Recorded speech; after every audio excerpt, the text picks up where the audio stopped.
Bien, buenos días a todas y a todos.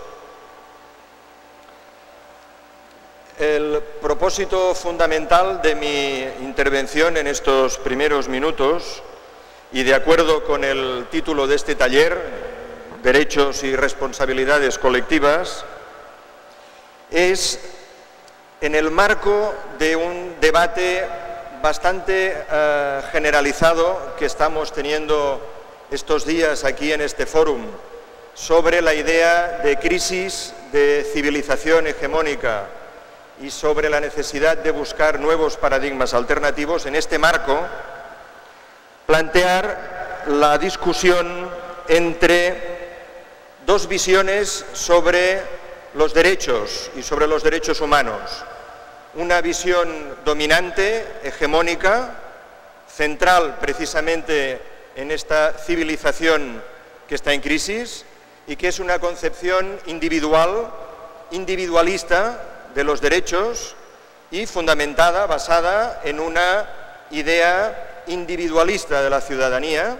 Esta es una visión en el debate. Otra visión, otro enfoque alternativo es el de la visión colectiva o colectivizante de los derechos y de la ciudadanía. Fundamentalmente mi intención es caminar por esta discusión y por este debate.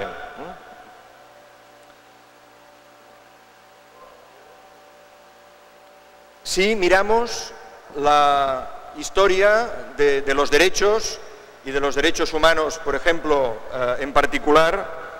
veremos que en su origen tienen una base y una concepción fundamentalmente individual o individualista. La idea es que es el sujeto individual quien es el portador de los derechos. Y esto también se fundamenta en una concepción individualista de la ciudadanía muy propia de la Ilustración, de la modernidad occidental, en el marco de la cual nacen los derechos humanos. Pero ya en el siglo XIX, incluso un poco antes, el propio movimiento obrero empieza a plantear ya una visión más colectiva de los derechos cuando empieza a hablar de derechos sociales y de derechos de la clase trabajadora. Ahí empieza ya a aparecer una cierta crítica a la concepción individualista de los derechos desde el movimiento obrero, que empieza a plantear pues una primera idea, una primera propuesta de derechos colectivos, de derechos en tanto que pertenencia a un grupo social, a una clase social en este caso. Pero también ya muy tempranamente el movimiento feminista, el movimiento de las mujeres, empieza a aportar una nueva concepción, una nueva visión de los derechos que tiene una dimensión individual, pero que también aporta ya una visión social colectiva de los derechos. Con lo cual, esa primera génesis individualizante de los derechos empieza a entrar en cuestión y, como mínimo, empieza a ampliarse, a ser más compleja desde estas aportaciones, la del movimiento obrero y la del movimiento de las mujeres. Haciendo un salto ya muy grande en la historia y ubicándonos en un tiempo mucho más reciente, precisamente la Declaración de Naciones Unidas sobre los derechos de los pueblos indígenas ya viene a establecer y a consolidar el fruto de un largo proceso de debate internacional, iniciado con el reconocimiento del derecho a la autodeterminación de los pueblos, que reconoce a aquellos pueblos llamados originarios, pueblos indios, un conjunto de derechos, en tanto que derechos colectivos, que por supuesto también tendrán su dimensión individual, pero en tanto que formando parte de una lógica fundamentalmente, principalmente colectiva. En concreto, derecho a la tierra, derechos ambientales, derecho a la propia lengua, a la propia cultura, a la propia identidad y a las formas propias, y esto es muy importante, a las propias formas de organización social y política. Estos derechos, que son de dimensión fundamentalmente social, colectiva, vienen a engrosar, a reforzar esta corriente que discute la visión estrictamente individual de los derechos y ya nos coloca no solo en la noción de derechos colectivos, sino ya en la noción de derechos de los pueblos.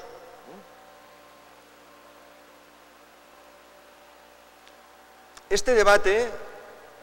nos da la oportunidad, precisamente